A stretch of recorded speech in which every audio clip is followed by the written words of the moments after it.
Ito ay kwento ng isang babae na ngayon ay nagtatrabaho bilang manga editor ngunit noong high school ang kanyang buhay ay walang kulang sa isang circo. Noong 2020 siya at ang kanyang apat na lalaki na tinatawag na matalik na kaibigan ay nag-aksaya ng kanilang mga araw habang pinapatay ng pandemya ang bawat panabik na plano. Walang sports, walang club, walang festival, wala lahat. Siya ay isang struggling shoujo manga artist nagsusulat ng mga kwento ng pag-ibig na parang isang desperado kahit na wala siyang tunay na karanasan. Then came the joke of the century, lahat ng apat niyang kaibigang tulala ay nahulog sa kanya. Ang dapat sana ay kasiyahan ay nauwi sa kalunos-lunos na ulo. Nais niyang panatilihing buhay ang pagkakaibigan ngunit ang paghawak ng isang pakete ng mga nahuhumaling idiots ay imposible. Sa pamamagitan ng 2D30 sa wakas ay nalaman niya ang masakit na katotohanan, ang pagkakaibigan ay hindi nabubuhay kapag ang mga kaibigan ay naging magkaribal. Magsisimula ang kwento sa Shinjuku noong ika-1 ng Hulyo taong 2030.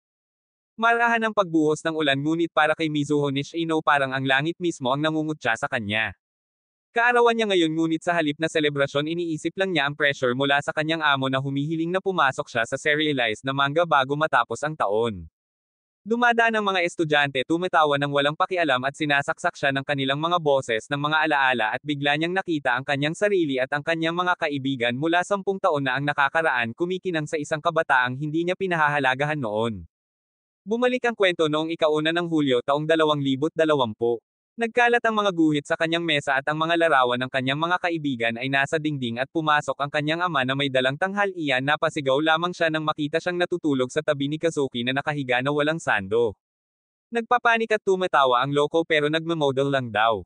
Umalis si Kazuki kasama ang kanyang ama na nakakalimutang kaarawan pa nga niya. Sa labas hinihintay siya ng kanyang apat na childhood friends gaya ng lagi. Magkasama silang lumaki sa Koigama Highlands, sarado na ang kanilang samahan kaya walang lihim na dumaan. Tinutuya ni Shugo ang kanyang plain glasses at makeup-free na mukha na parang ang nakakainis na tanga niya. Ibinigay ni Ero ang kanyang boring na payo na kumilos na parang babae. Sinabihan siya ni Shin na mag-aral ng mabuti parang nerd. Itinutulak niya ang mga ito, sinasabing higit na mahalaga ang pagkakaibigan at pag-ibig kaysa sa mga grado. Para sa kanya si Kazuki pa rin ang sanggol ng grupo, mas matangkad ngayon ngunit kasing pabaya. Ang biyahe sa tren ay puno ng ingay at mas malakas. Tinutokso siya ni Ero tungkol kay Ryusok, ang swimmer na hinahangaan niya. Sa pagsasanay sumisigaw ang mga babae habang tinatanggal ni Zuki ang kanyang jacket upang ipakita ang isang toned body. Kinatok ng ilang tulala ang kanyang salamin na basag ito. Di nagtagal narinig niya ang mapangwasak na chismis. Plano ni Ryusok na huminto sa paglangoy dahil sa pagkansela ng lahat ng mga kaganapan dahil sa pandemya. Walang school trip, walang fireworks, walang competition. Maya-maya ay nahanap niya ito sa hintuan ng boss. Nagdadalamati siya kung paano nasayang ang lahat ng kanyang pinaghirapan. Inamin niyang gustong-gusto niyang panoorin itong lumangoy at nangangarap na umamin sa kanyang huling pagkikita. Ngunit malamig niyang pinalayas siya, sinabing hindi niya maintindihan. Nadudurog ang puso niya. Ang kanyang one-sided love ay nagtatapos sa kanyang kaarawan na nag-iiwan sa kanyang durog at kaawa-awa. Gabi na at si Kazuki ay nagsasanay mag-isa sa pool. Nahanap siya ni Ryo at pinuri ang kanyang determinasyon. Inihayag ni Kazuki ang kanyang pribadong panata na ipagtapat ang kanyang pagmamahal kung maabot niya ang pambansang finals. Si Ryo na inspirasyon ay nagpasya na magsanay muli. Nang banggitin ni Ryo na gusto siyang makita ni Mizo na lumangoy, biglang nagbago ang mood ni Kazuki. Para sa kanya hindi lang ito childhood friend kundi isang babaeng gusto niya para sa kanyang sarili. Pag-uwi pakiramdam ni Mizo ay natalo hanggang sa makita niyang maliwanag ang kanyang silid. Ang kanyang apat na kaibigan ay sorpresa sa kanya ng isang pagdiriwang ng kaarawan. Nangingilid ang mga luha sa kanyang mukha at sila ay natarante sa pag-aakalang sila ay nagalit sa kanya. Tinitiyak niya sa kanila na masaya siya. Nakuha ni Ero ang isang larawan ng kanyang umiiyak na mukha na parang isang walang hiyang payaso na ikinagalit niya. Sinubukan ni siya na pumunta sa dalampasigan upang pakalmayan ang mga bagay ngunit nagpatuloy si Chies. Kapag hinaipan niya ang kanyang mga kandila, si Kazuki ay gumawa ng isang matapang na kahilingan na maging kanyang kasintahan at ang kanyang mga pisngi ay namumula at siya ay nanginginig. Sa pagkakataong iyon hindi niya namamalayan na kumikinang ang kanyang mundo. Kinaumagahan tumitig ang kanyang mga kaibigan habang siya ay lumalabas na nakasuot ng kontak sa halip na salamin. Walang humpay ang mga ito sa kanya ngunit awkward na tinawag siya ni Sean na bobo na nagpapatawa sa lahat. Lalo pa silang nabigla ni Kazuki sa pagtawag sa kanya ng cute, dahilan para mas namula siya. Nagpapatuloy ang buhay paaralan ngunit ngayon ay nahaharap si Mizo ng hindi gustong atensyon. Dalawang duwag na kaklase ang nagmamakaawa sa kanya na maghatid ng cookies kay Kazuki dahil napakawalang kwenta nilang lapitan siya mismo. Naalala niya ang mahinang batang lalaki na hindi pumasok sa paaralan dahil sa hika na kumapit sa kanya at tinawag siyang henyo para sa pagpapasaya sa kanya sa pamamagitan ng mga nakakalokong sketch. Para sa kanya siya pa rin ang baby ng grupo, hindi itong sikat na batang lalaki na hinahangaan ng iba. Samantala tinanggihan muli ng kanyang editor ang kanyang manga, tinawag itong karaniwan. Itinulak niya siya na magsulat ng isang romansa sa paaralan, kumbinsido siya na nabubuhay siya sa isang kapana-panabik na buhay. Iginiit niya na hindi niya nakikita, ngunit ipinagtanggol niya na malamang na hindi niya ito nakikita. Nanghihina gumagala siya sa labas para lamang makilala si Ero. Napansin niya ang mood nito at pinainom siya. Inamin niyang wala na ang pangarap niyang magpaputok kasama ang kanyang crush at wasak na ang kanyang buhay pag-ibig. Napabuntong hininga si Ero, pinagmamasdan ang kanyang kamangmangan. Mamaya dinala niya ang cookies kay Kazuki sa pool. Sa una nag-iilaw siya na iniisip na siya ang naghurno ng mga ito, ngunit kapag sinabi niya sa kanya na nanggaling sila sa mga kaklase, ang kanyang kalooban ay nagdidilim. Hinihiling niyang ibalik niya ang mga ito. Hinahabol niya siya, nalilito, ngunit hinarap siya nito ng may hilaw na intensidad. Sa ilalim ng shower spray pareho silang nababad. Hinawakan niya ang braso nito, nagtatanong kung naisip ba niya ito bilang isang lalaki. Nanginginig, itinanggi niya ito. Pero ngumiti siya ng may kumpiyansa, siguradong mahuhulog ito sa kanya. Pagkatapos walang pag-aalinlangan, sumandal siya at hinalikan siya sa ilalim ng umaagos na tubig. Sa gusali ng kanyang opisina sa kasalukuyang panahon, inaaliw ni Mizuho ang isang batang mangaka na ang serye ay kakakanselo pa lang. Ang batang babae ay nakaramdam ng kawalan ng pag-asa at nagsasalita tungkol sa pagsuko. Iminumungkahi ni Mizo na magsulat tungkol sa pag-ibig at pagdadalaga. Ngunit bumantong hininga ang dalaga at sinabing hindi pa siya nakaranas ng kumikinang na pag-ibig o kabataan. Iginiit ni Mizo na bata pa siya at nabubuhay sa mga kapana-panabik na araw. Ang mga salita ay umaalingaw-ngaw pabalik sa kanyang sariling teenage years dahil ang mga ito ay ang parehong mga salita ng kanyang editor minsan sinabi sa kanya. Nakikita niya ang kanyang sarili sa babae at ang mga alaala ay nagsimulang magbukas muli. Ang buhay sa paaralan ay bumalik sa normal, ngunit ang tensyon mula sa paghalik ni Kazuki sa shower ay bumabalot kay Mizo. Iniiwas niya ang tingin sa kanya at nakaramdam siya ng awkward. Sa pintuan sinabihan siya ni Shin na tumabi sa kanyang karaniwang mapurol na tono. Nagbubulungan ang mga estudyante sa paligid, tinatawag siyang nakakatakot pero gwapo, malamig pero cool. Hindi maisip ni Mizo ang kanyang pakikitungo, ngunit alam niyang palagi itong naglalayo. Nang gabing iyon tumatambay ang mga lalaki sa kanyang silid gaya ng karaniwan nilang ginagawa. Tinutulungan siya ni Shin sa pag-aaral, ngunit hinailan niya ang kanyang damit para lang asarin siya tungkol sa mga kunot ng noo. Tinutulak niya siya at nagreklamo tungkol sa kanyang mapagmataas na pag-uugali sa paaralan. Binabalaan niya siya na kung magpapatuloy siya sa ganoon ang mukha lamang niya ang makakamit niya ng mga papuri, ngunit ang kanyang saloobin ay masisira ang kanyang reputasyon. Inamin ni Shin na kung makikipagkaibigan siya sa kanya sa publiko, nakakahiya dahil malalaman ng mga tao na childhood friends sila. Tinatawag pa niya itong tulala dahil hindi siya marunong mag-makeup. Pagkatapos ay inutusan niya itong makipagkita sa kanya sa silid aklatan bukas para mapuno nila ng pag-aaral ang walang laman na ulo nito. Naputol ang pag-inom ni Kazuki at nang makalapit siya namula ang mukha ni Mizo. Sinasabi niya sa kanya kung siya ay nababato dapat siyang maglaba. Biglang napagtanto kung ano ang maaaring hawakan nito, nagmamadali siyang bumaba at nakita niyang hawak niya ang kanyang bra. Napadpad siya at nahuhulog sa ilalim niya, nagtagpo ang kanilang mga mata.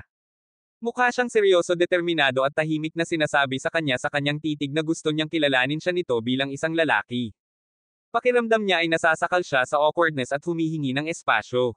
Nakapagtataka, nakikinig siya at lumayo, iniwan siya na may tumitibok na puso.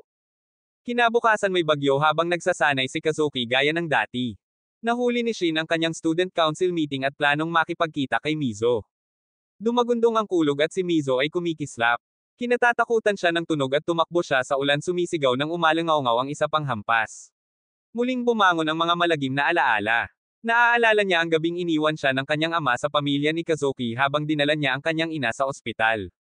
Napuno ng kulog ang kalangitan ng gabing iyon at nilamon siya ng takot. Pumunta si Shin sa library para hanapin siya pero nami-miss siya. Kazuki gayunpaman natagpuan ang kanyang umiiyak sa ulan. Ipinagdarasal niya ang kaligtasan ng kanyang ina. Sinabi niya sa kanya nang walang mga salita na ang lahat ay magiging maayos at hinawakan siya ng malapit. Nang hamupa ang bagyo, binuhat niya ito sa kanyang likod, inaaliw siya na pabilisin ang kanyang karaniwang crybaby image. Iniisip niya na malamang na natama na siya kahit isang mahinang tulad niya ay nag-aalala para sa kanya. Marahan niyang tinanong kung si One Ashan ang mayroon siya ngunit ibinubulong niya ang kanyang pagkamuhi kay Thunder at kung paano nito naaalala ang araw na iyon. Alam na niya. Then she admits she prefers him grateful na lagi itong nasa tabi niya simula noon. Natigilan siya sa mga sinabi nito. Habang naglalakad sila may nabubuong bahaghari sa itaas ng Golden Waters. Napabuntong hininga ang tanawin. Sa unang pagkakataon nakita niya itong maganda. Lumapit siya at same time na nagtanong kung nahulog ba ito sa kanya. Siya ay nagpanik tumili at itinanggi ito. Kinabukasan ng grupo ay magkasamang nagkukunwaring nasa isang school trip dahil ang aktwal na papunta sa Hokkaido ay nakansela. Nagre-relax sila sa isang likod bahay iniisip ang simoy ng dagat. Biglang bumubuhos ang tubig kung saan-saan dahil natapakan ni Kazuki ang isang hose. Gumanti si Shugo agad na kinaladkad ang lahat sa kaguluhan. Nang gabing iyon nagkampong sila. Nagsasanay muli si Kazuki determinadong basagin ang kanyang personal na record sa mga rehiyon. Sinabi niya kay Mizo na i-cheer siya habang nakasandal kay Ero para hilingin na sumama din. Si Ero na parang tulala ay tinalikuran ito at sinabihan silang matulog. Habang nakahiga sila hindi komportable si Mizo sa sobrang lapit ni Kazuki. Tinawag siya ng kanyang mga kaibigan na spoiled dahil sa pagrereklamo tungkol sa futon ngunit sinabi sa kanya ni Kazuki na ayos lang siya sa kanyang acting spoiled sa kanya lalo na't naghalikan na sila. Siya ay sumisigaw gin-icing ang lahat at siya ay napipigil sa ilalim ng isang unan. Nakakatakot ang isipin na makipag-date sa isa sa kanila. Alam niyang kung pipiliin niya ang pag-ibig maaaring masira ang kanilang panghabang buhay na pagkakaibigan. Kumapit siya sa baklod na pinagsaluhan nila kahit nanginginig ang puso niya sa kalituhan. Sa paaralan ng mga babae ay nahimite sa paglangoy ni Kazuki. Chika teased Mizo for staring at him. Pilit niyang tinatanggihan ito ngunit pinilit pa ni Chika na nagmumungkahi na baka may nararamdaman siyang hindi niya nakikita dahil masyado silang malapit. Napailing si Mizo sa sinabi nito. Nang gabing iyon siya ay nadidismaya sa kanyang mesa na nilukot ang isa pang pahina ng manga. Hindi siya marunong sumulat ng pag-ibig kapag ang puso niya ay gusot. Kinabukasan nakaramdam ng pagkabigo sa paaralan. Kinakansela ng virus ang regional swim meet kasama ang bawat iba pang aktibidad ng club. Umiiyak ang mga estudyante sa nasayang na pagsisikap ngunit si Kazuki ay nakatayong matatag ng walang luha. Gayunpaman alam ni Mizo na nasira siya sa loob. Mamaya nahanap niya siya sa klase. Naghihintay siya sa kanya nag-aalala. Sinusubukan niyang magbiro tungkol sa pagkawala ng kanilang mga layunin ngunit sinabi niya sa kanya na okay lang na maging tapat. Pinupuri niya ang kanyang pagsisikap na nagpapaalala sa kanya na ang tag-araw na pinaghirapan niya ay mahalaga pa rin. Ang kanyang mukha ay gumuho. Nangingilid ang luha sa mga mata nito habang nakasandal sa balikat nito. Sinabi niya na nagpipigil siya dahil sa kanyang mga salita ngunit ngayon ay hindi niya mapigilan ang pag-iyak. Inaaliw niya ito habang umiiyak ito na sinasabi sa kanya na kinikilala niya ang kanyang pagsusumikap. Inamin niya na patuloy siyang magsisikap at hihilingin sa kanya na ipagpatuloy ang panunood sa kanya. Nagbabalik ang kasalukuyang araw. Kinausap ni Mizo si Sheikah tungkol sa mga salitang sinabi niya sa batang manunulat ang mga salitang minsang sinabi sa kanya ng editor niya noong bata pa siya. Iginiit ng batang babae na ang buhay ay walang garantiya ng pagiging nakasisilaw. Natatawa si Chika dahil may nasabi na rin si Mizo isang dekada na ang nakakaraan. Ang dalawa sa kanila ay sumang-ayon na ang batang babae ay malamang na hindi naniniwala kay Mizo ngayon tulad ng minsan ay nabigo silang maniwala sa kanilang sariling mga tagapagturo. Gayunpaman hinihikayat ni Chika si Mizo na alagaan siya dahil ang pagbibinata ay palaging mabato. Habang naglalakad pauwi inisip ni Mizo kung paano siya palaging tinitingnan ni Chika noong high school. Tahimik niyang inamin na noon ay masyado siyang bulag para mapansin kung paanong may dalang sariling sikreto ang iba sa kanyang paligid. Ang kanyang mga iniisip ay lumilipat patungo kay Kizuki at nararamdaman niya ang kanyang sarili na nahuhulog sa kanya. Ngunit bago pa man tumira ang katotohanan bumigay ang kanyang katawan at siya ay bumagsak sa lagnat. Nag-alala sina Shugo at Ero sa kanyang kalagayan ngunit nag-ambala nang makita nila si Kizuki na namimili na parang tulala. Nag-uumapo ang kanyang basket ng mga random na bagay tulad ng mold remover at charging cables halos hindi ang uri ng mga regalo para tulungan ang isang may sakit na babae na gumaling. Naiwang naguguluhan sila sa kanyang kawalan ng katinoan. Sa labas ng tindahan nakasalubong ni Ero ang mga delinquent na minsan niyang nakasama. Tumatawag sila sa kanya tinutuya siya sa pag-abandona sa kanila. Sinabihan siya ni Shugo at Kizuki na huwag pansinin ito ngunit humakbang pasulong si Ero. Malamig niyang sagot na ayos lang siya nang wala sila. Masakit ang kanilang mga salita ngunit patuloy siya sa paglalakad. Sa pamamagitan ng tulay sumabog ang kanyang damdamin at sumigaw siya sa galit na nananaghoy na baka hindi na niya matakasan ang kanyang bulok na nakaraan. Ipinaalala sa kanya ni Shugo kung gaano siya kaawa-awa noong middle school, palaging nakikipag-away, lumalaktaw sa klase at nakikipaghang sa mga talunan.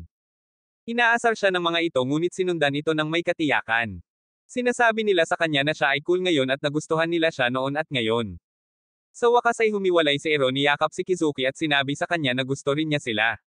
Iniunat ni Shugo ang kanyang mga braso para yakapin ngunit ang dalawa ay lumakad palapit sa kanya na iwan siyang parang tulala. Bumalik sa bahay ni Miss, sinuri ni Shin ang kanyang temperatura pagkatapos bigyan siya ng gamot. Medyo bumaba ang lagnat niya. Lumapit ito sa kanya na halos hahalikan na siya ngunit huminto ito nang mapuko nito ang kanyang pagtulog. Bahagya siyang nagising na tarante at sinabihan siya nitong magpahinga bago lumabas ng silid. Sa labas ng pinto, tanong niya sa sarili, nagtataka kung bakit niya sinubukan iyon. Hindi nagtagal ay ganap na gumaling si Mizo at lumabas ng kanyang bahay at nakita si Shin na naghihintay. Laking gulat niya na lumiban siya ng paaralan para sa kanya. Naglalakad ang dalawa sa dalampasigan. Inaabot ni Shin ang kanyang mga fruit sandwich, alam niyang hindi pa siya kumakain.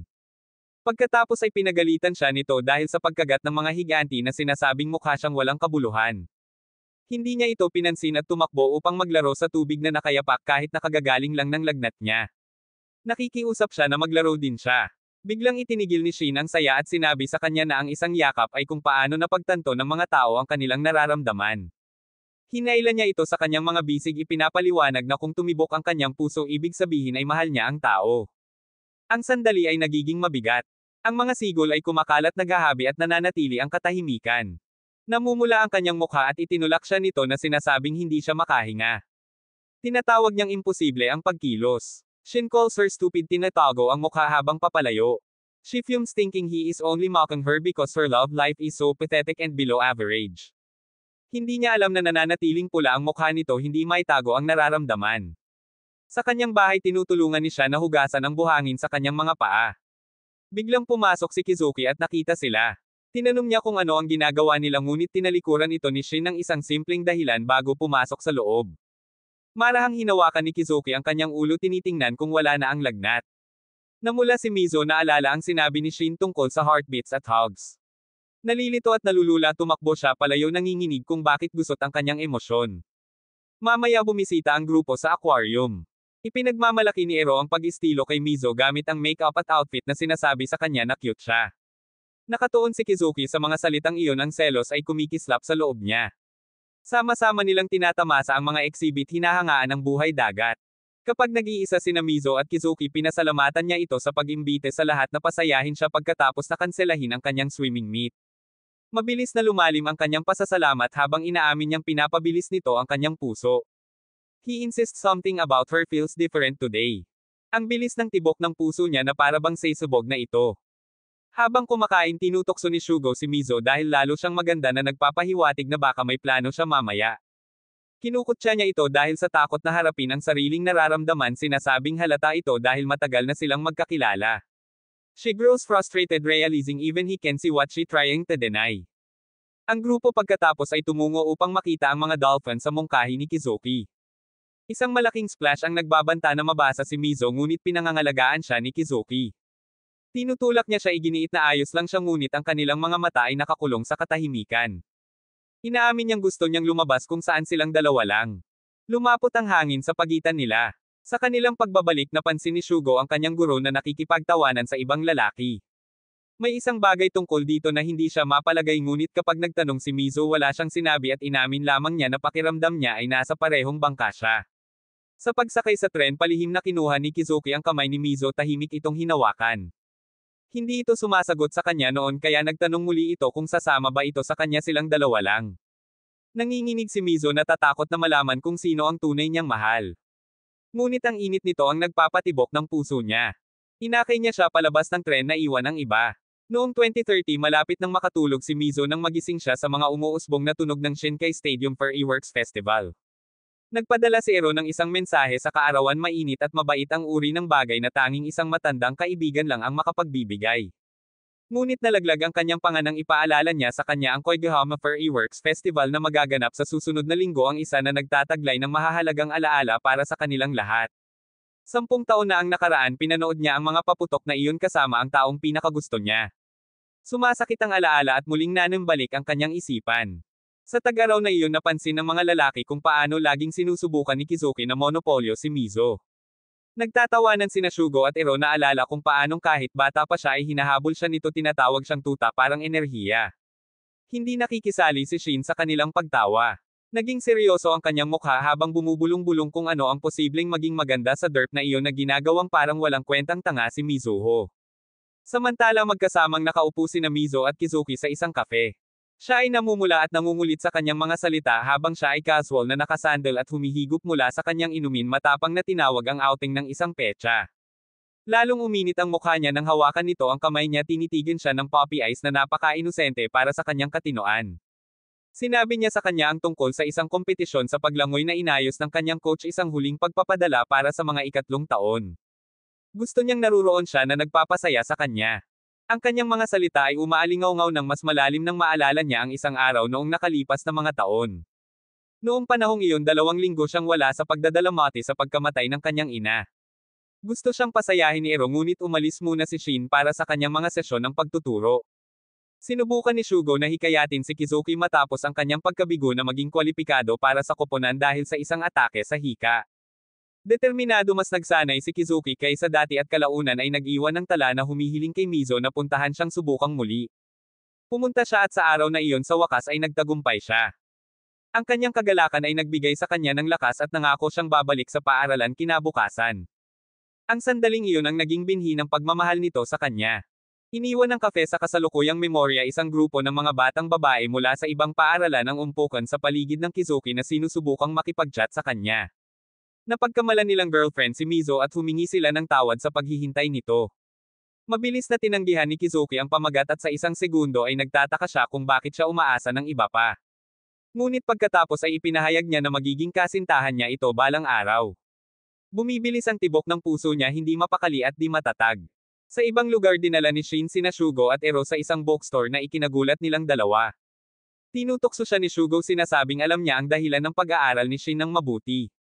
Naniniwala siya na nagsimula ito pagkatapos mamatay ang ina ni Mizo dahil hindi na nais ni Shin na makitang ganito ang hitsura nito. Iyon ay noong nagpasya si Shin na maging isang doktor. Tinawag siyang cute ni Shugo at binalaan siya na huwag manahimik tungkol sa kanyang nararamdaman kung hindi ay aagawin siya ng isang tulad ni Kizuki na ang tanging lakas ay katapatan. Umupo si Shin sa katahimikan na pagtantong tama si Shugo. Ang pagkatalo kay Kizuki ay nginitian siya ngunit tinanggap niya ito. Nang maglaon sina Mizo at Kizuki ay sumakay ng tren pabalik ng magkasama at nakita lamang si Shin na naghihintay sa kanila. Pinisil niya ang ulo ni Kizuki sa inis at pinagalitan sila sa paggawa ng kahit anong gusto nila. Nagmumuni-muni si Mizo sa araw na iyon iniisip na masaya ito ngunit may kulang. Iginiit ni Kizuki na ayaw niyang mag-aksaya ngayong tag-init. Gusto niyang mabuhay ng buo para mabalikan niya at masabi na napakaganda nito. Umupo si Shin sa tabi nila nakahalukip-kip at sinabing kahit hindi nila masabi na bubuhay din siya sa kanyang kabataan. Tumitig si Mizo sa gulat na sinasabing may gusto siya sa isang tao. Tinakpan niya ang bibig niya pinutol siya pero sapat na ang sinasabi ng ekspresyon niya. Nagsnus si Kizuki sa mga sandaling ito na nag-iiwan ng hindi nasabi na tensyon. Si Mizo ay bumulong sa ibang pagkakataon tungkol sa pagnanais na ang mga bagay ay manatiling katulad noong sila ay mga bata pa. Pinutol ni Shin ang kanyang panaginip. Imposible daw. Mas gugustuhin niyang lumaki ng mabilis at maging matanda na kayang protektahan ang taong mahal niya kaysa manatiling isang walang kapangyarihang bata. Tinatamaan siya ng mga salita nito. Alam niya sa kaloob-looban niya na ang kanilang pagkakaibigan ay hindi maaaring manatiling magpakailanman. Sa isang lokal na press school ang grupo ay nagboluntaryo sa pamamagitan ng pagguhit ng mga poster para sa isang Furry Works viewing event na inaayos ng kanilang high school. Ang ina ni Kizuki ang guro ay lubos na nagpapasalamat sa kanila dahil hindi nakakatulong ang kanyang anak dahil sa pagsasanay sa paglangoy. Sa pagkansela ng Furry Works Festival ng Koigahama ang mga magulang ay nagbuhos ng pagsisikap sa bagong kaganapang ito na determinadong lumikha ng kagalakan para sa mga bata. Nagkamali si Shugo na tawagin ang kanyang ina at sinigawan niya ito para gamitin si Miss Izumi. Sa sobrang takot ay mabilis siyang sumunod. Pagkatapos ay pinuri niya ang ama ni Mizo tinawag siyang cool na nag-iwan sa grupo na tumatawa. Nakaupo sa labas pagkatapos kumain ng ice cream ang magkaibigan at pinag-uusapan kung paano naganap ang kaganapan sa paputok sa parehong araw ng pagkikita ng paglangoy ni Kizuki. Sinundot ni Ero si Mizo nagtatanong kung plano niyang i-cheer si Ryo dahil pangarap niya ang manood ng Furry Works kasama ang nagustuhan niya. Itinanggi niya ito ngunit nagdilim ang mga mata ni Shin sa sagot niya. Si Mizo mismo ay hindi sigurado. Sino ba talaga ang gusto niyang tumabi sa ilalim ng mga paputok? Sa araw ng swim meet pinili niyang suportahan si Kizuki. Parehong siya at si Ryo ay nakakamit ng mga bagong personal na pinakamahusay. Si Mizo ay puno ng paghanga sa pagsisikap at determinasyon ni Kizuki. Mamaya sa silid ng Panestos naghahatid siya ng mga merienda mula sa grupo bilang pampatibay loob. Bigla niya itong hinaila sa kanyang mga bisig ipinagtapat na narinig niya ang boses nito sa tubig at naitulak siya nito pasulong. Nasusunog ang mukha niya. Nagbabago ang kanyang determinasyon habang naghahanda siya para sa relay. Sa bench pinag-uusapan ni Ryo ang posibilidad ng mga nationals kung magpapatuloy ang kompetisyon. Pagkatapos ay inamin niya na sana ay pinasaya niya siya ng Kizuki Bristle sa pag-iisip at hinahamon siya sa isang pribadong laban. Mga pag-aalsa apoy ng kompetisyon na sumiklab sa pagitan nila. Kasabay nito si Shin ang nagdidirekta sa setup para sa Furryworks Festival. Natagpuan niya ang ama ni Mizo na nasa lupa at tinulungan siya. Pinupuri ng lalaki si Shin, sinabing matalino, maaasahan at nakatakdang maging doktor. He even offhandedly says it would even his heart if Mizo married someone like Shin. Malalim ang pagkakadikit ng mga salita. Nagulat si Shin sa kanyang sarili sa pagtatanong kung maaari siyang mag-propose sa kanya isang araw kapag siya ay naging isang doktor. Natigilan ng ama, hindi sigurado kung ano ang isasagot. Nang gabing iyon na puno ng kumikinang na mga ilaw ang rooftop. Nagtipon ng mga kaibigan ngunit napansin nilang nawawala sina Kizuki at Rai. Sa pulang dalawang lalaki ay naghaharap sa isang tunggalian habang ang mga countdown ay umaalingaw-ngaw para sa mga paputok. Tinitiyak ni Shin na alam ni Mizo na pinagsama-sama ng kanyang ama ang karamihan sa kaganapan. Habang pumuputok ang mga paputok sa kalangitan sa gabi, pinasalamatan ni Mizo ang kanyang ama na umamin na gusto lang niyang pasayahin ang mga bata. Sa mga kaganapan sa paaralan na ninakaw ng pandemya, natakot siya na mawala ang kanilang spark. Inamin niya na wala sa kanila ang nakaranas ng ganito dati ngunit iginiit na patuloy silang sumusulong. Sinabi niya sa kanya na ang kanilang mga kinabukasan ay mayroong walang katapusang mga posibilidad kahit na hindi maiiwasan ang dalamhati at pagkabigo. Nakatitig si Mizo sa mga paputok, kumikinang ang kanyang puso sa hindi pamilyar na kislap. May malalim siyang nararamdaman, isang bagay na maganda. Nagtataka siya kung si Kizuki ay nanunood ng parehong mga ilaw mula sa pool. Luha na rin at si Ero ay lumapit sa kanya, dahan-dahang pinunasan ang mga ito. Iminungkahi niya na lumalangoy pa rin si Kizuki at nagtanong kung sigurado siya na gusto niyang manatili dito sa halip na sa tabi niya. 20.30 na at naglalakad si Shin sa hallway ng ospital na may hawak na bouquet ng sunflowers. Ang mga nurse at mga pasyente ay lumingon sa kanya na bighani sa kanyang kalmadong hitsura. Pagdating niya sa bahay ni Mizo, binati niya ito ng parehong halo ng init at pagiging mapurol gaya ng dati. Tinapik niya ang kanyang ulo, tinawag siyang derp at binati siya ng maligayang kaarawan. Tinanggal niya ang kamay nito na nagsasabi sa kanya na sobra ang iniisip niya. Inaanyayahan siya nito sa loob para uminom ng tsaa. Sa ilang sandali naisipan niyang ibigay sa kanya ang mga bulaklak ngunit tumunog ang kanyang telepono nang may apurahang tawag mula sa ospital. Nagmamadali siyang umalis at naiwan itong nagpapasalamat na dumating siya ngunit nakatitig sa mga bulaklak na nakalimutan sa kanyang sasakyan. Pagmamaneho pabalik, bumantong hininga siya na pagtantong hindi siya nagbago. Hinahabol pa rin siya nito. Noong tag-araw ng 2020 namumulaklak ang mga paputok sa itaas ng lungsod. Tumalon si Mizo mula sa rooftop kung saan nanunood ang iba. Umiling sina Shugo at Ero, nagrereklamo na siya ay isang dakot. Hingal na hingal pumasok siya sa break room ng swim team. Tumayo si Ai sa loob, nagulat nang makita siya. Nawala ang kanyang ngiti nang mapagtanto niyang hindi siya ang hinahanap nito kundi si Kizuki. Nagpapasalamat pa rin siya sa kanya na ipinapaalala sa kanya na ang dati niyang paghihikayat ay nakatulong sa kanya na magpatuloy. Bago siya umalis, sinabi niya sa kanya na nanalo si Kizuki. Umiikot ang kanyang iniisip habang nagmamadaling pumunta sa pool. Naaalala niya kung paano niya minsan hinangaan si Ryo, kung paano siya tila hindi mahawakan. Pero ngayon iba na ang kinukuha ng puso niya. Nadatnan niya si Kizuki na natutulog sa pool, pagod na pagod mula sa duel nila ni Ryo. Walang pag-aalinlangan tumalon siya sa tubig at hiniling na malaman kung bakit wala siya sa pista. Nakikiusap siya sa kanya na panoorin ang mga paputok kasama niya. Mahigpit niyang hinawakan ang mga balikat nito ngunit bago pa man makaraan ang mga salita, ang kalangitan sa gabi ay sumasabog na may kulay. Nagkalat ang mga ilaw sa ibabaw ng tubig at pakiramdam niya ay naninikip ang kanyang dibdib.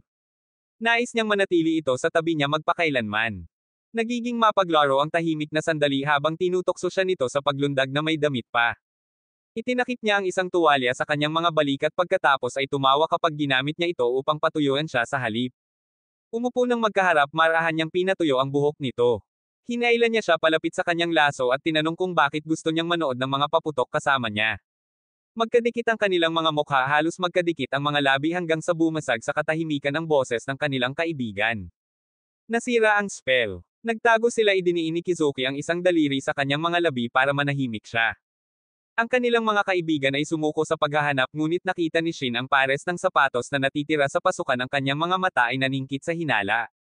Sa ibang araw nag-set up si Ero ng photoshoot para sa kanyang social media. Si Mizo ay naging paksa niya at nang kinunan niya ng shot ang kanyang pagod na mukha, sumabog siya sa galit. Yung iba tumawa. Iginiit niya na wala siyang oras para sa kalokohang ito dahil ang kompetisyon ng manga ng bagong dating ay 20 araw na lang. Kinuha ni Kizuki ang kanyang magaspang na draft at binasa ng malakas ang isang linya tungkol sa pagnanais ng halik na naging sanhi ng kanyang pamumula. Ang mga flashback ng kanilang near kiss ay lumilipad ang isip. Nahihiya, inagaw niya ang draft pabalik, sinisigawan siya. Tahimik na nanunood si Shin, halatang hindi komportable sa hitsura nila. Sumasapit ang gabi at pumasok si Shugo gamit ang mga pang-ahit at panulat na hiniling niya. Kinukutya siya nito ngunit pinasalamatan siya nito bago humingi ng tulong sa paglilinis. Biglang nag-vibrate ang phone niya at nag-twist ang ekspresyon niya. Ang kanyang kuya Togo ay uuwi sa tag-araw. Pakiramdam ni Shugo ay nasira ang kanyang buhay dahil ginawa niyang storage dump ang silid ni Togo. Tinulungan siya ng grupo na maglinis para lang matisod ni Kizuki ang mga maruruming magazine. Si Shugo na pula ang mukha ay iginiit na pag-aari sila ng kanyang kapatid, hindi siya. Ang iba naman ay umiikot ang kanilang mga mata na tinatawag siyang kaawa-awa. Mabilis lumipas ang mga araw. Sa mall sinubukan ni Mizo ang mga damit habang si Ero ang gumaganap na stylist. Halos mawalan siya ng katinoan nang humakbang siya palabas, mukhang kaibig-ibig sa hindi inaasahang pagkakataon. Samantala pabalik sa silid ni Togo, pinagmumura ni Shugo ang lahat ng mga babaeng hinalikan niya. Sina Shin at Kizuki ay hindi napahanga, sinabing gusto lang nilang halikan ang taong mahal nila. Tinutuya sila ni Shugo, sinasabing wala silang ideya kung ano ang tunay na romansa. Tinatawag niya ang kanyang sarili na master ng pagiging third choice, ang tanga na naghihintay hanggang sa masira ang una at pangalawang pagpipilian ng isang babae. Tinatawag niya itong tunay na diwa ng pag-ibig dahil doon lang napagtanto ng isang batang babae ang kanyang halaga. Siya ay nangangarap tungkol sa pakikipag-date sa hindi mabilang na mga babae hanggang sa araw na siya ay mamatay. Malamig na pinasara siya ni Shin, sinabihan siyang bumalik sa paglilinis. Sa tindahan narinig ni Ero ang dalawang batang babae na nagsasalita ng basura na si Mizo na tinatawag itong mayabang dahil sa pagkakabit sa kanya. Pumapasok siya ng walang pag-aalinlangan, ipinahayag na cute si Mizo at sinasabing siya ang kanyang sikretong kasintahan. Nanlamig ang mga babae, nalaglag ang kanilang mga panga, hindi makapaniwalang sasabihin ng isang tulad niya ang ganoong bagay. Umalis si Ero, pumanig, alam niyang walang kahulugan ang kanyang mga salita. Sa totoo lang wala siyang choice. Nang maglaon sa paglubog ng araw, si Ero at Mizo ay nakaupo ng mapayapa. Inamin niya na gumaan ang pakiramdam niya na parabang lahat ng stress niya ay nawala. Pinagmamasdan niya itong mabuti pagkatapos ay nagtanong kung sino ang kasama niyang nanood ng paputok. Ang sagot nito ay tumatak sa isip niya. Sunod niyang itinanong kung naisip na ba niya ang sarili niyang nararamdaman. Nag-alinlangan siya pagkatapos ay tinanong siya kung ano ang gagawin niya kung kailangan niyang harapin ang sarili niya. Inamin niyang wala siyang gagawin dahil ang isang pag-amin ay masisira ang kanilang pagkakaibigan. Mas gugustuhin niyang manatili bilang isang kaibigan, magpakailanman masaya lamang na nasa tabi niya. Isinasa puso ni Mizo ang kanyang mga salita. Iniisip niya kung si Kazuki ay mananatili sa kanyang tabi magpakailanman kung ang kanilang relasyon ay nanatili lamang bilang magkaibigan. Hindi siya sigurado kung ano ba talaga ang gusto niya. Nang gabing iyon, pinagtatawanan ng grupo ang mga larawan na inaalala ang kanilang mga mapaglarong panahon. Kinuha ni Shugo ang isang larawan sa partikular pagkatapos ay tahimik na umalis. Mag-isa sa ibaba, tinitigan niya ang imahe nila ni Mizo. Sa ilalim ng kanyang hininga, inamin niyang mas gugustuhin niyang manatiling kaibigan sa ngayon. Noong 2030 nakatitig si Mizo sa kalahating buwan. Ang gabi ay tahimik ngunit ang kanyang mga iniisip ay malakas. Iniisip niya kung si Kazuki nasaan man siya ngayon ay nagsisisi sa alinman dito o kung naniniwala pa rin siya tulad noon na sulit ang lahat ng kanilang kwento. Si Mizo ay nasa kinaroroonan ni Ero at sinubukan niyang gupitin ang kanyang buhok ngunit nasira ito na pinutol ng sabay-sabay. Mula sa kusina, tinanong ng kanyang ina kung gusto nila ng steak oil para sa hapunan. Walang kahihiyang sinabi ni Mizo na gusto niya pareho. Kahapon lang pinupuri niya ang tatay ni Shugo para sa kanyang pizza at ngayon ay nililigawan na rin niya ang pamilya ni Ero. Hanggang sa bumalik ang kanyang ama mula sa isang business trip, siya ay nag-freeload ng kanyang paraan sa bawat tahanan. Pagkatapos ng pagsasanay si Kazuki ay nagmamadaling makipagkita sa kanya nagtatanong kung bakit siya pupunta sa lugar ni Shin kinabukasan sa halip na sa kanya. Naaalala ng kanyang isipan ang mga sinabi ni Ero tungkol sa pagkakaibigan na tumatagal magpakailanman. Sinabi niya kay Kazuki na walang partikular na dahilan sinisira siya. Dumating si Shin kasama ang kanyang aso sinira ang it is set pupunta siya sa kanyang lugar sa 6:00 PM bukas. Nang maglaon tinukso siya ni Chika tinawag siyang derp para kumain sa bahay ng lahat maliban sa bahay ni Kazuki.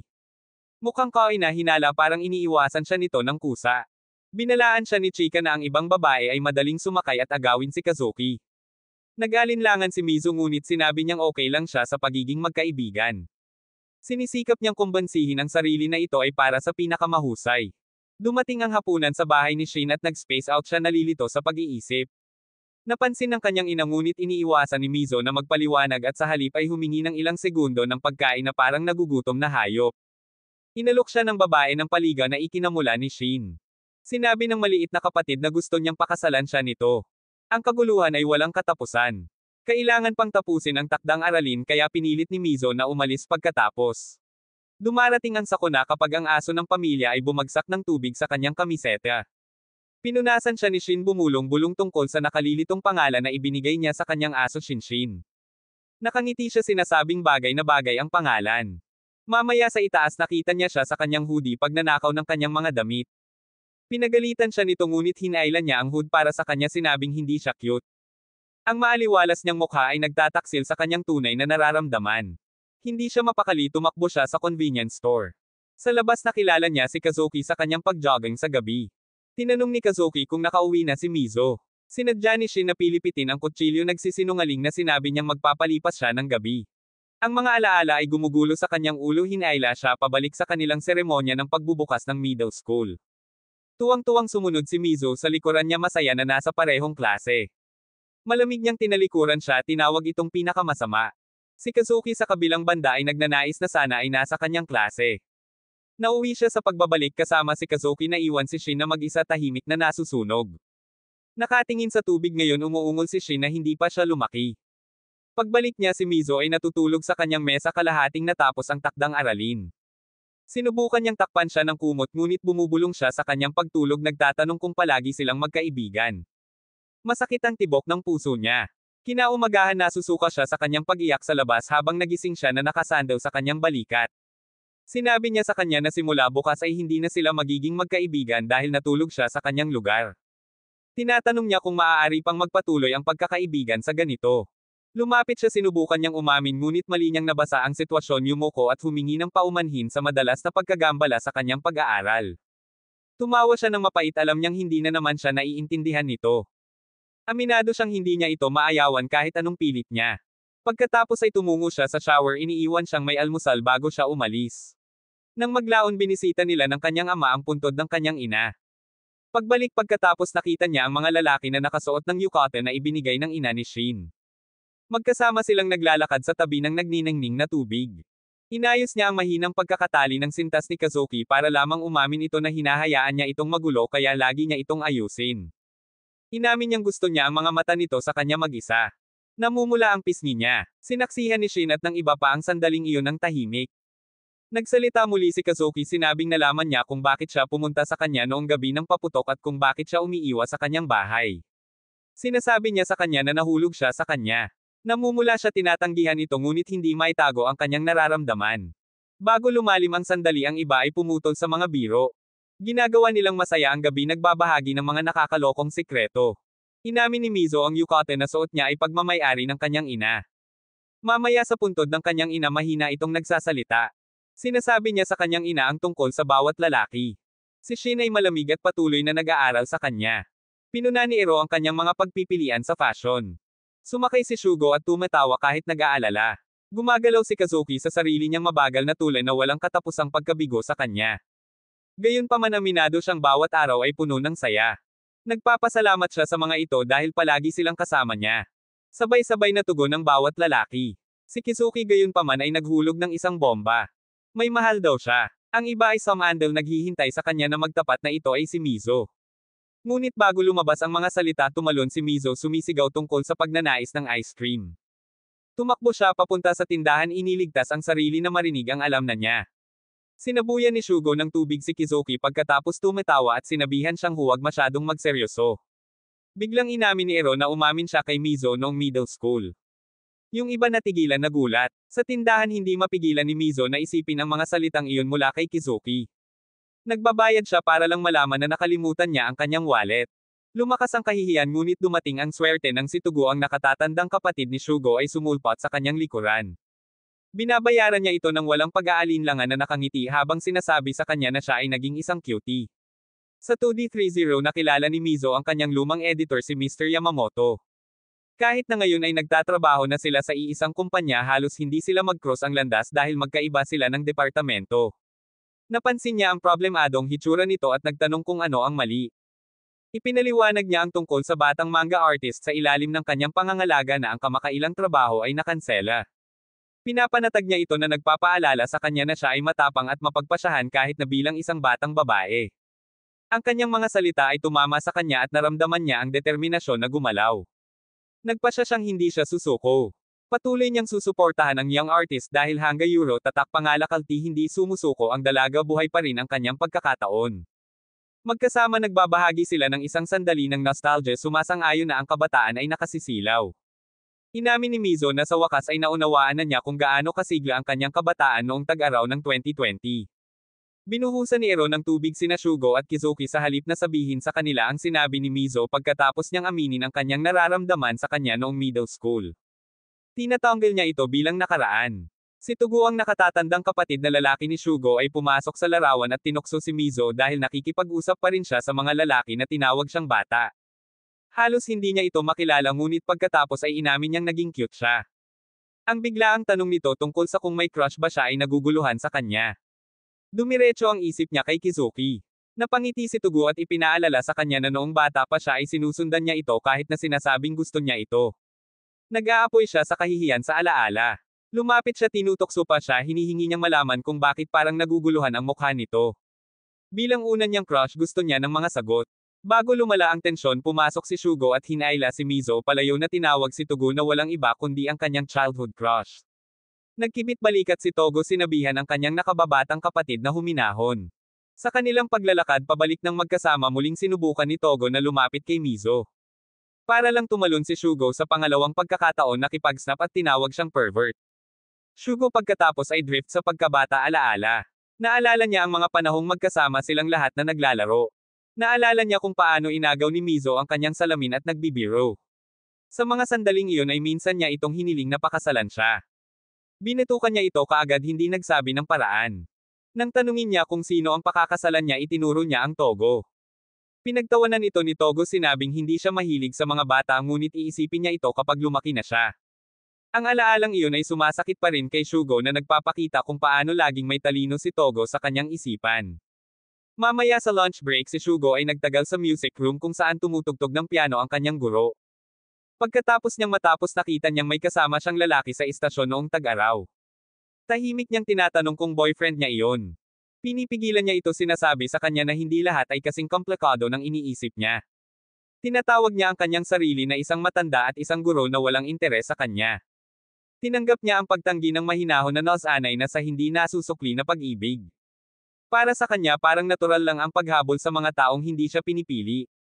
Sa klase, si Mizo ay nakaupo sa kanyang desk na pagod na pagod. Napagtanto ni Shin at Kizuki na ang stress ay nagmumula sa kanyang galit na pagmamadali upang tapusin ang kanyang manga bago ang kompetisyon. Pumasok ang kanilang guro na may hindi inaasahang anunsyo. Ang Togo ay sasali bilang isang intern na guro na nakatalaga sa pisikal na edukasyon. Ang pagkabigla ay bumalot sa buong klase. Sa panahon ng nangingibabaw ang Togo sa bawat aktibidad gamit ang kanyang kakayahan sa atleta na iniiwan ang mga babae sa lalong madaling panahon at ang mga lalaki ay napahiya. Si Mizo, kulang sa tulog at matamlay, ay natama ng bola sa mukha. Si Togo ay sumugod sa kanyang tabi na nagpapakita ng pag-aalala. Nang maglaon, tinulungan siya ni Shugo at Ero sa post office para maisumite niya ang kanyang manuscript sa tamang oras. Ginagawa niya ang deadline ngunit bahagya.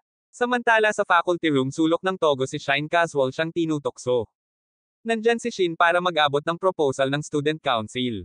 Ipinaalam ng isang guro na ang budget ng pagdiriwang ng paaralan ay dapat itulak sa susunod na termino dahil ang pagdiriwang ay ganap na nakansela. Mabigat ang balita. Si Mizo ay bumagsak sa kama sa bahay. Ang kanyang mga pangarap ay nagbabalik sa kanya sa mga araw pagkatapos na pumanaw ang kanyang ina. Sa malungkot na mga oras na iyon tahimik siyang gumuhit habang ang mga batang lalaki ay dumaan upang makasama siya. Kahit na lumuluha nakaramdam siya ng saya na hindi siya pinabayaan ng mga ito. Bumalik sa realidad tumakbo si Kizuki sa kanyang pintuan upang matiyak na natapos niya ang kanyang maneskrito. Pinigilan siya ng iba pang mga lalaki nagpa siya na hayaan siyang matulog. Tahimik nilang binabantayan siya. Kinaumagahan nakita ng kanyang ama na nagpapahinga pa rin silang lahat sa iisang silid. Nakangiting nagiiwan siya ng mga donut para sa agahan at nagpapasalamat sa kanila na laging nandyan para sa kanyang sa ibang araw ang grupo ay nagtungo sa dalampasigan. Hindi sumama si Mizo nagpapagaling pa sa pagod. Si Togo ay umuunat sa buhangin mayabang na binanggit kung paano niya nais na naroon siya upang panoorin siyang mag-surf. Bumaling siya sa mga lalaki at tinutusukan sila nagtatanong kung ang isa sa kanila ay nakikipag-date sa kanya. Nanatili ang kanilang katahimikan. Pagkatapos ay tumawa siya na sinasabi sa kanila na maaari silang magpatuloy sa paglalaro sa pagiging matalik na kaibigan magpakailanman ngunit habang nag-aaksaya sila ng oras maaaring nakawin siya ng iba. Isang matapang na tulad niya. 20.30 na at uuwi si Mizo pagkatapos ng tawag sa kanyang ama. Sinabi niya sa kanya na babalik siya sa susunod na linggo at ipinangako niyang bibisita siya noon. Mag-isa sa kanyang silid binuksan niya ang isang cabinet at inilabas ang isang kahon ng mahahalagang bagay. Nasa loob ang kanyang mga lumang manga panel at mga larawan mula sa mga kaarawan kasama ang mga lalaki. Pinagmamasdan niya ang mukha ni Kizuki sa isang larawan mapait na bumubulong tungkol sa pangako nitong maging una at huling boyfriend niya. Nangangati ang puso niya habang iniisip kung bakit wala siya ngayon sa tabi niya. Noong 2020 nagreklamo siya sa mga lalaki tungkol sa pagpunta nila sa beach nang wala siya. Itinuring nila ito bilang kasalanan niya sa pagtulog sa maghapon na parang isang tamad na troso. Pumasok si Togo na may alok na dalhin siya sa isang lugar upang ipagdiwang ang pagkumpleto ng kanyang maneskrito. Ang ideya ay parang isang petsa at ang kanyang isip ay tumatakbo.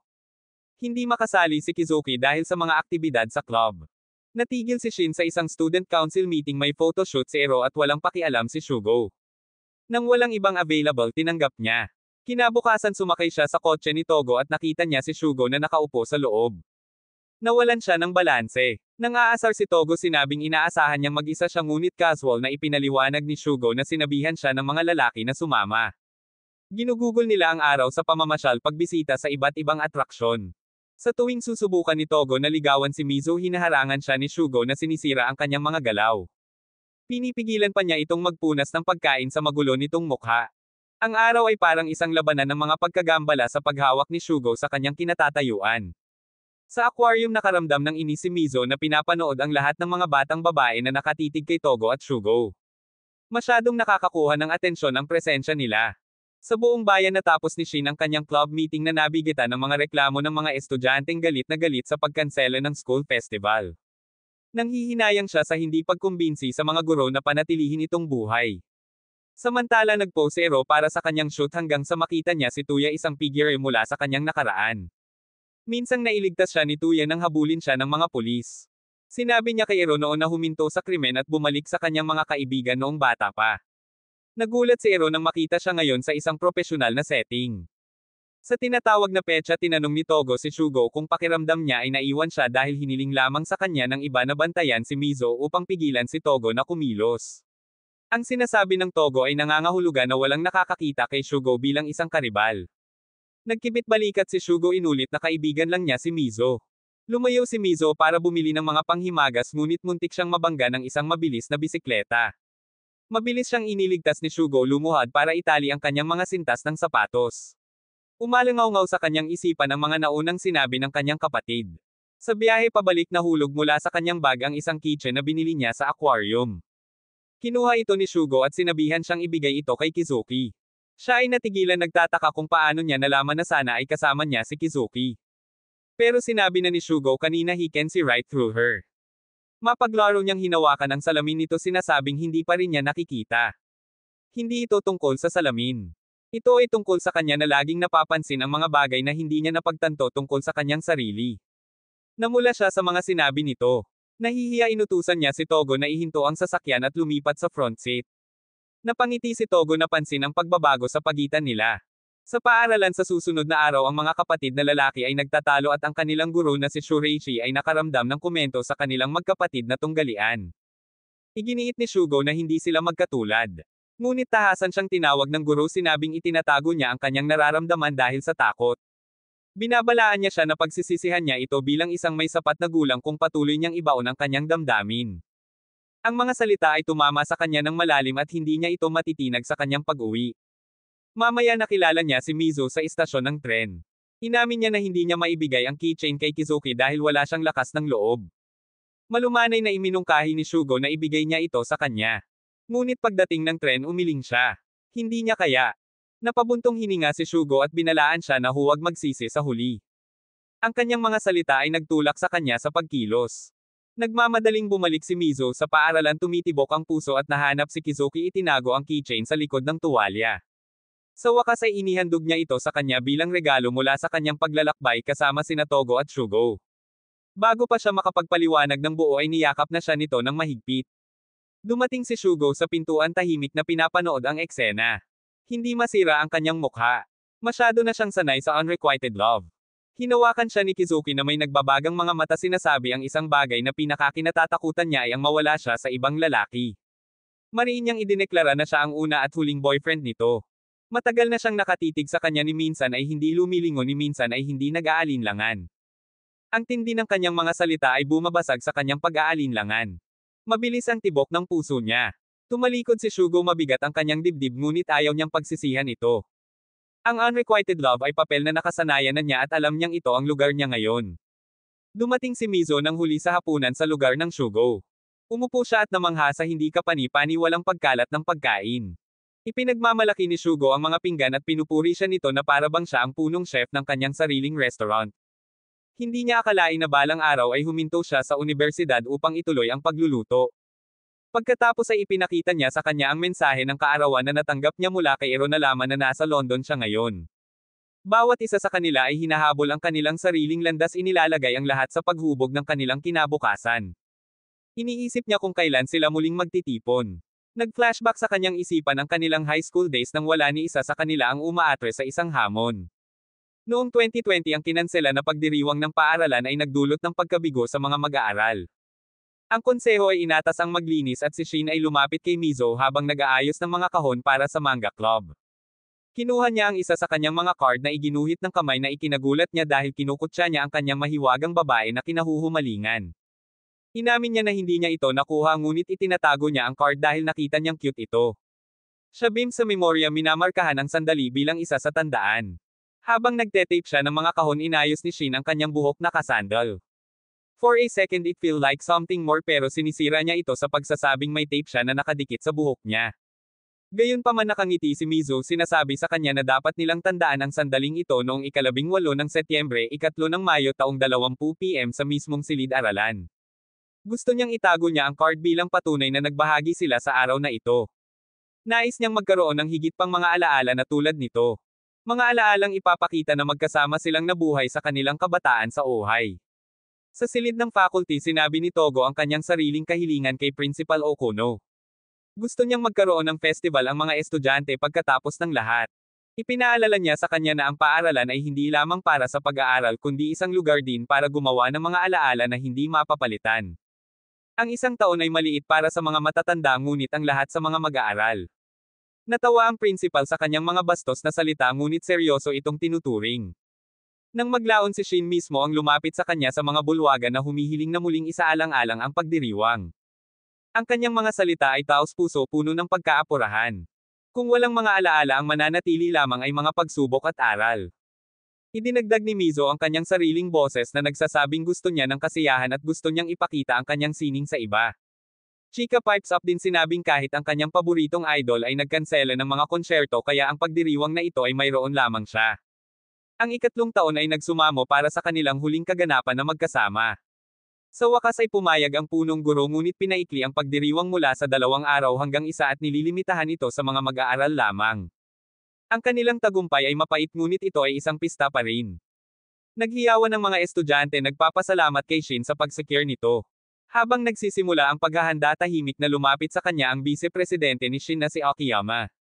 Inamin niya noon pa man ay may gusto na siya sa kanya. Tinatanong niya kung may nararamdaman siya para sa sinuman. Kung hindi umaasa siyang lalabas ito kasama niya. Bago dumating ang kanyang sagot, pinaalis siya ng isa pang miyembro ng konseho na iniiwan ang tanong. Dumating ang araw ng pagdiriwang. Ang mga estudyante ay nagtatawanan, naglalaro at nagpapakita ng kanilang mga talento. Sa crepe-making booth, nagnanakaw ng atensyon si Kazuki na may suot na bunny ears. Lumilikha ng mga hiyaw mula sa kanyang fan club. Hinanap niya si Mizo na may dalang kilabot para sa kanya, ngunit huminto ito nang makita niyang napapalibutan na siya ni Shugo at Ero. Nangangatil ang mga hakbang niya. Lumapit si Shin at ibinubulong ni Kazuki ang kanyang pagkadismaya. Kahit anong pilit niya ay tinitingnan pa rin siya ni Mizo na para bang siya ang pinakabata sa kanila, walang iba kundi isang childhood friend. Iniisip niya kung nagbago na ba siya simula noong pumasok siya sa high school. Naalala niya ang unang araw na nagsuot sila ng uniforme. Noon kinakabahan siyang umamin kay Shin na gusto niya ito. Sinimulan na niya itong makita bilang isang babae, hindi lamang isang kaibigan sa pagkabata. Nais niyang makita siya nito bilang isang lalaki balang araw. Tinapik ni Shin ang kanyang ulo, sinasabi sa kanya na gawin ang kanyang makakaya. Nananatiling matalas ang alaalang iyon ngayon. Nang maglaon, nagtipon ang grupo para sa isang larawan. Matapang na hinawakan ni Kazuki ang kamay ni Mizo, ibinubulong na ito ang kanyang paghihiganti sa hindi niya pagtingin sa kanya.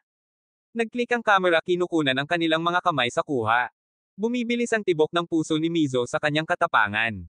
Habang lumalalim ang gabi, ang pagdiriwang ay kumikinang sa ilalim ng liwanag ng kandila na pinapalitan ang tradisyonal na siga.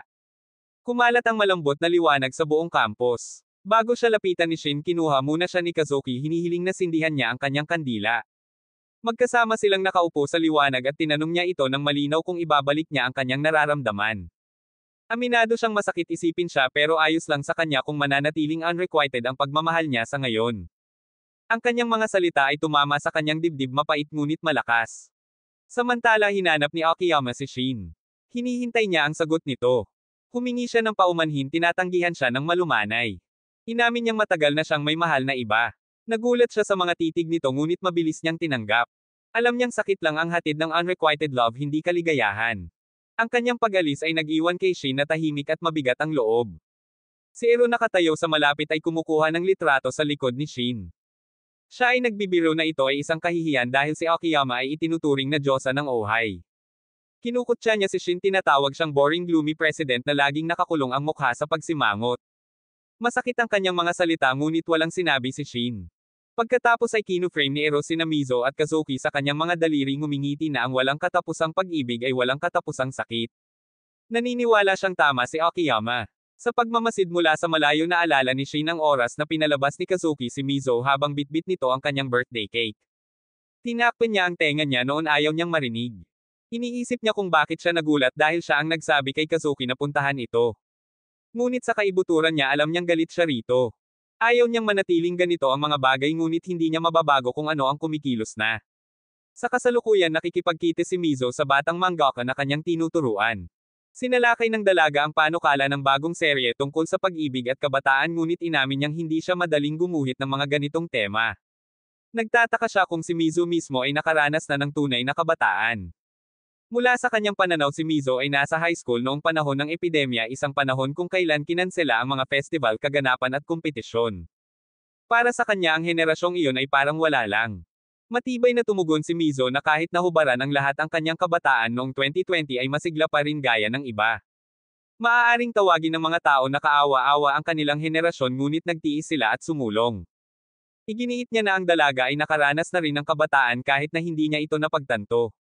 Pagkatapos ng pagpupulong, humiga si Mizo sa kanyang opisina, nawalan siya ng gana. Nabigo siyang kumbansihin ang dalaga.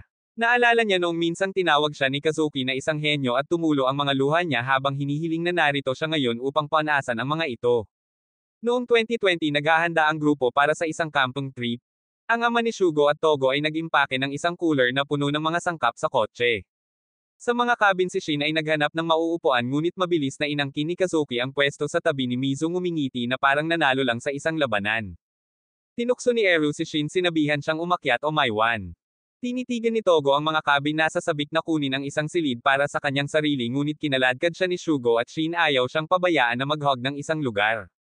Sa kampo si Mizo ay gumugugol ng oras kasama si Kazuki ngunit ang kanyang atensyon ay napunta kay Shin. Nararamdaman niya ang kanyang tahimik na kalooban at inanyayahan siyang sumama sa kanila. Si Kazuki ay naging bigo sa hindi pinapansin sinasaboy siya ng tubig.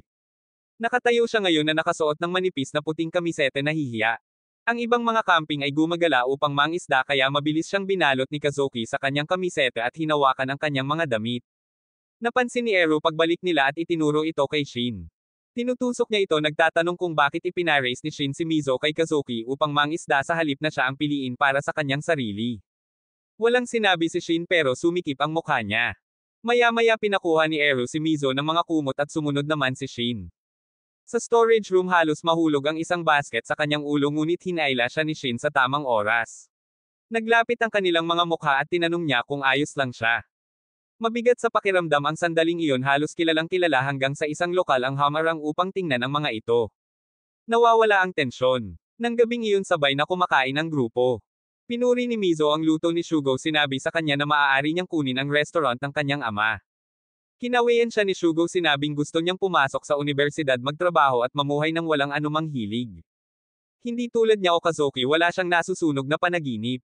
Sangayon si Chika wala raw siyang talent at walang interes sa fashion tulad ni Ero. Pakiramdam niya ay nawawala siya. Tinanong niya si Togo tungkol sa kanyang landas at sumagot siya na gusto niyang gumawa ng mga pagbabago sa sistema ng edukasyon para sa mga kabataan sa hinaharap. Nagkatinginan ang grupo na gulat. Tinawag siya ni Shugo na nagsasabi na ito ay isang kasinungalingan at malamang na gusto lang niya ng mahabang bakasyon sa tag-araw. Ibinaling ni Togo ang tanong kay Shin na nagpapaalala sa kanya na hinahabol niya ang kanyang pangarap ng may determinasyon. Nag-flashback si Shin noong sinabi niya sa ama ni Mizo na gusto niyang mag-propose sa kanya kapag naging doktor na siya.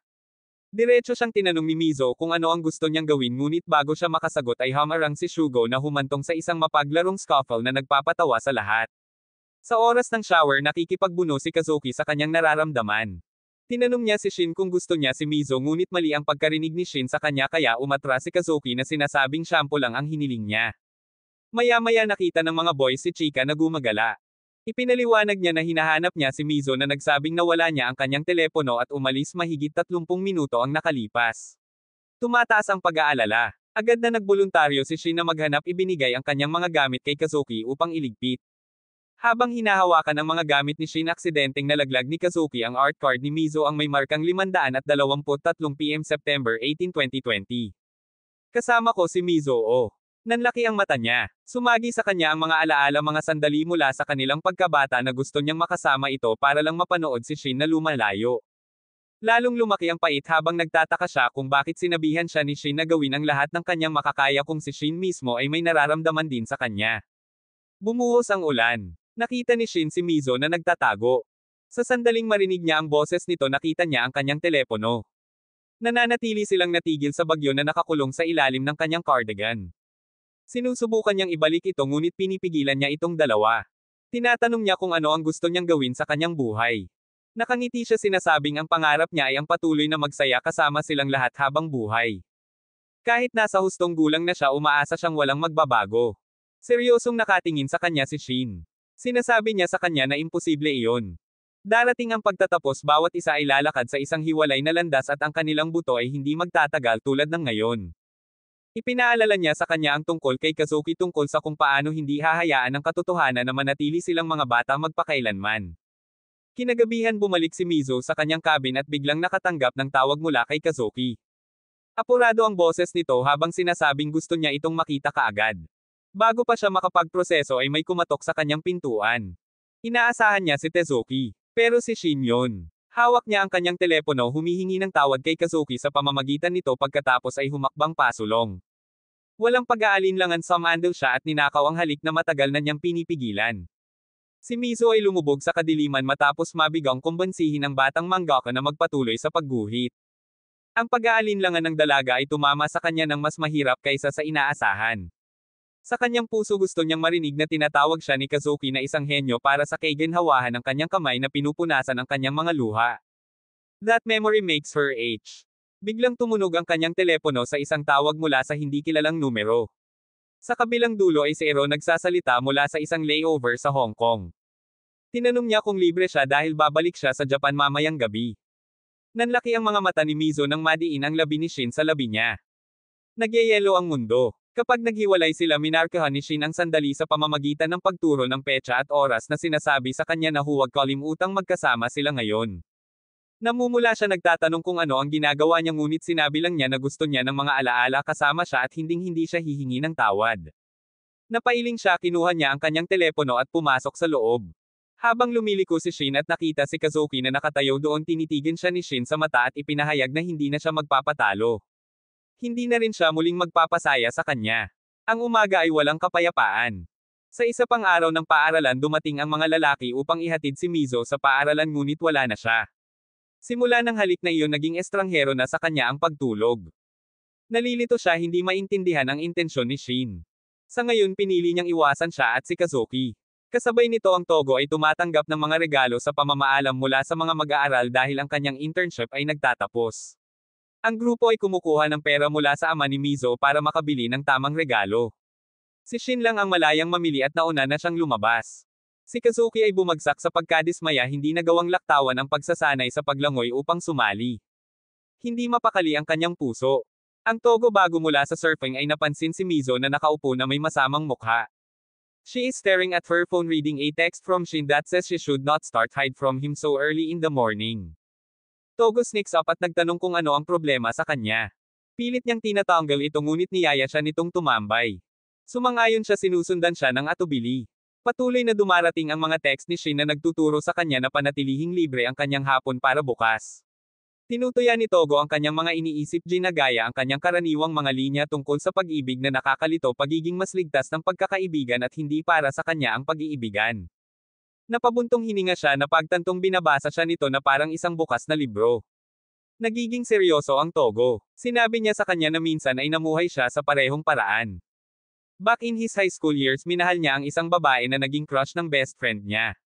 Araw-araw siyang nagdadahilan sa sarili. Hindi siya umamin hindi nakipag-away para sa kanya at nagtapos ng katahimikan. Nakipag-date siya sa iba pang mga babae upang maabala ang kanyang sarili ngunit walang nabura ang panghihinayang. Ngayon pa lang aminado siya kinakain siya ng panghihinayang.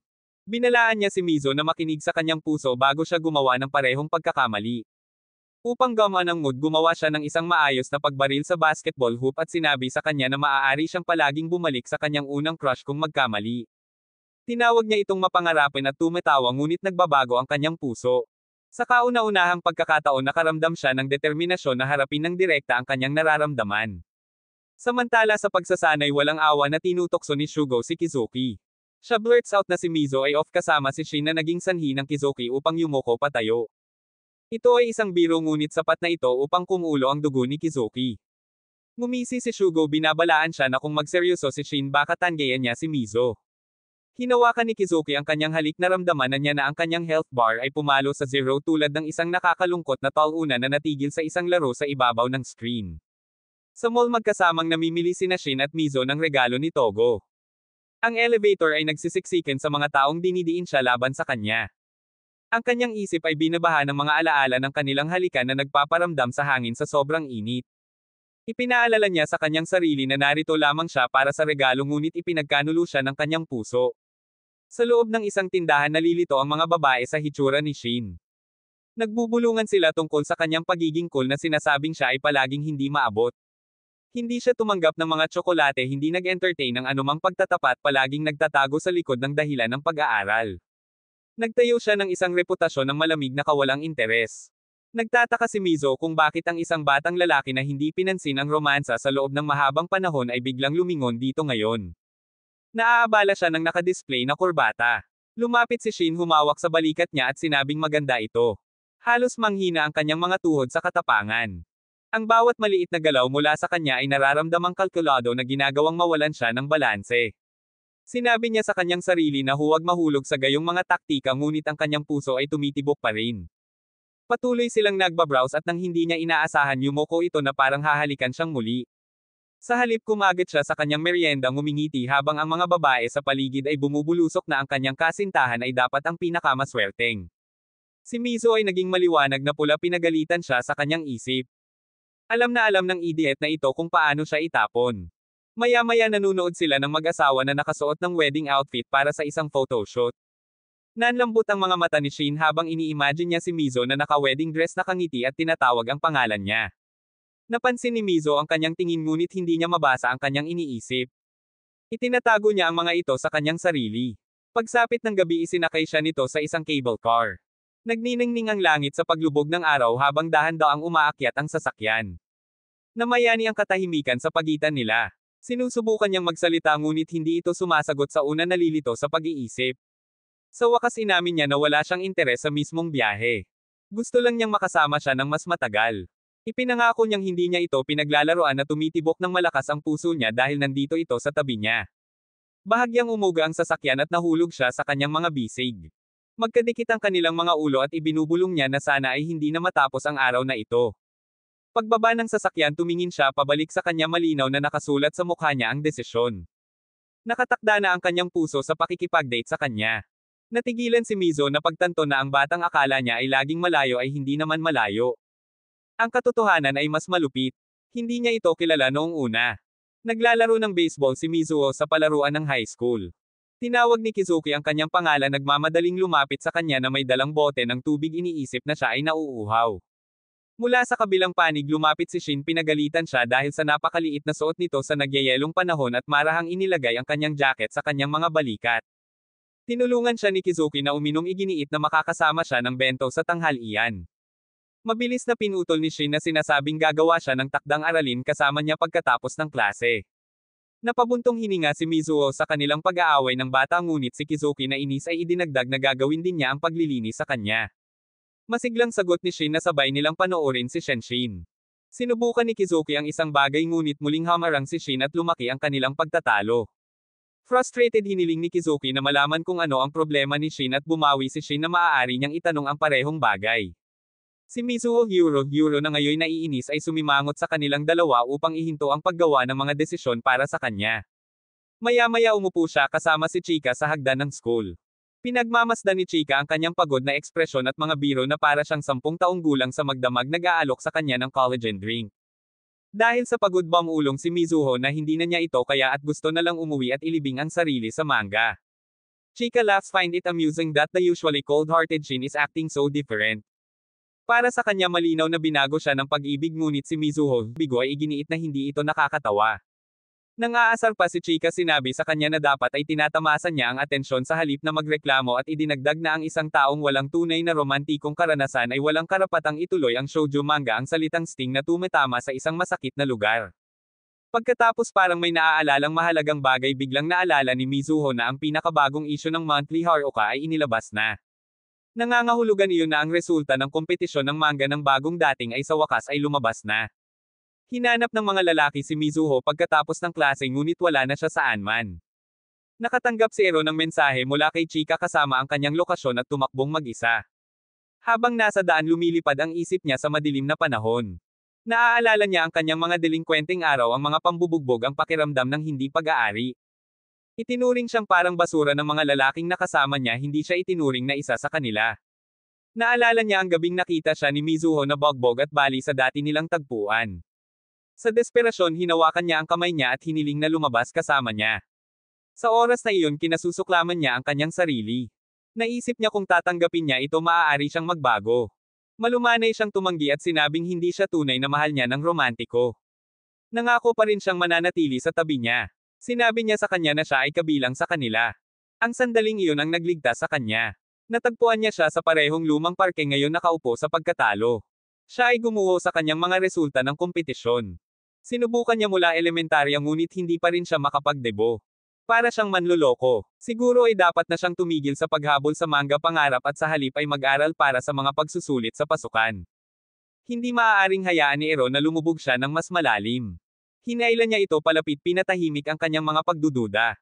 Sinabi niya sa kanya na minsan niyang iniligtas siya sa kanyang mga salita kaya ngayon ay ibabalik niya ang lakas na iyon. Ipinangako niya na kahit sino pa siya isang manga artist isang manggagawa sa opisina o isang bagay na hindi inaasahan nandyan siya para sa kanya. Then he teases calling her hopeless as a model. Ang tanga pa rin sa sarili niya kahit inaaliw siya. Pagbalik ng magkasama nakita nilang naghihintay si Kizuki. Napaatras si Ero na kinikilalang hindi sa kanya ang sandaling ito. Para sa kanya ang mga kaibigang ito ay hindi mapapalitan kahit na ang pag-ibig ay hindi pabor sa kanya. Inilabas ni Kizuki ang mga sketch na iginuhit ni Mizo mula sa elementarya. Ang mga ito ay mga kayamanan na hindi niya pinakawalan. Sinabi niya sa kanya na hinahangaan niya ang Mizo na nagsumikap ang babaeng laging humahabol sa kanyang pangarap. Ayaw niyang sumuko siya. Sinira siya ng kanyang mga salita na nagpaluhod sa kanyang mga luha. Masakit dahil kapag ganito ang loob niya nagiging imposible na ang pagtigil. Sinabi niya sa kanya ng malinaw na kung ang bigat ay nagpapaiyak sa kanya lagi siyang nandyan upang panasan ang kanyang mga luha. Sa airport muling nakasalubong ni Mizo si Ero. Tinutokso niya ang kanyang lumang makeup katulad ng dati. Laking gulat niya nang makita siyang nakabalik ng mas maaga kaysa sa inaasahan. Ipinaliwanag niya na siya ay nasa break mula sa kanyang paaralan sa London at dumaan sa Hong Kong para sa isang fashion exhibition. Magkasama silang kumakain at lumaganap ang katotohanan. Siya ay nag-aaral ng makeup at fashion, itinapon ang kanyang sarili sa landas na iyon. Nagtatanong siya tungkol sa kanya at inamin niya na ang mga bagay ay gumuho. Sinabi niya sa kanya na ang kanyang trabaho ay nagbibigay inspirasyon sa kanya. Ang makitang lumaban siya ay nagtutulak sa kanya na lumaban ng husto. Tumunog na naman ang phone niya. Ang batang mangaka na kanyang tinuturuan ay tinatawag. Inamin ng batang babae na minsan ay nakipagkompetensya siya ng husto sa isang lalaki para sa pinakamataas na marka sa kanyang unang taon sa high school. Iniisip niya na baka may gusto ito sa kanya. Ang kislap na iyon ay humahantong sa kanya upang isaalang-alang ang pagsulat ng isang bagong kwento na inspirasyon ng mga damdaming iyon. Nagpadala na siya ng draft kay Mizo. Binuksan ito ni Mizo sa lugar at natigilan. Ang pambungad na eksena ay nasusunog sa enerhiya. Malamig at buhay ang pakiramdam ng karakter ng batang lalaki. Sa unang pagkakataon sumulat ang batang artista ng may puso. Naluluha si Mizo na sinasabi sa kanya na gusto niya ng higit pa. Sa wakas ay ginagamit ng batang babae ang pag-ibig at kabataan sa kanyang trabaho. Nakikita ni Mizo ang kanyang sariling paglaki na sinasalamin. Si Mizo ay hindi ang parehong babae mula sa nakaraan. Dala niya ang parehong tawa at pait. Lahat ng ito ay humuhubog sa kung sino siya ngayon. Bawat alaala, bawat pagtanggi. Tuwing gabi na kasama ang mga kaibigan ay nagpapakain sa kanya. Napagtanto niya na ito ang kanyang spark, ang bagay na akala niya noon ay kulang sa kanya. Sa parehong paliparan pinuntahan ni Kizuki ang kanyang negosyo. Ibinalik sa kanya ng isang associate ang isang keychain na nalaglag niya kanina. Tinanong ng lalaki kung may plano ba siya sa hapunan, tinutokso siya tungkol sa pakikipagkita sa kanyang kasintahan. Ngumisi si Kizuki at malamig na sagot. Hindi siya nangako kahit kanino. At kaya ang kwento ni Mizuho at ng kanyang mga kaibigan ay nagtatapos. Manatiling nakatutok para sa ikalawang season. At kung nasiyahan ka sa recap na ito, ilagay ang iyong mga saloobin sa mga komento. Gusto naming marinig kung sino sa tingin mo ang tunay na karapat-dapat sa puso ni Mizuho. At huwag kalimutang mag-subscribe para sa higit pang mga recaps, ang pinakamahusay ay darating pa.